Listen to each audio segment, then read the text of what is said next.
Каждый год праздник все совершенствуется, улучшается. Столько молодежи, столько детей, столько конкурсов, столько радости. Ну и, конечно, мы видим неподдельный это интерес детей, молодежи к своей культуре, к истории своей страны, своего народа.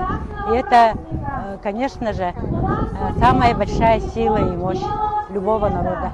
Мы благодарны той политике, которая сегодня проводится президентом нашей страны Владимиром Владимировичем Путиным.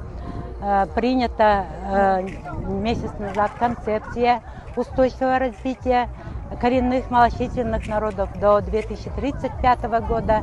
И мы видим в содержании концепции все то, что хотели бы увидеть. Это поддержка изучения, возрождения родных языков коренных малочисленных народов, культуры. И самое главное, это основа жизни любого народа, это земельные вопросы, исконные территории.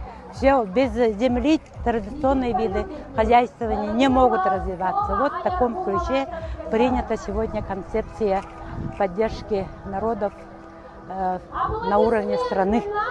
И будет принята федеральная программа, где мы должны будем все акцентировать, те наши проблемы, которые сегодня есть.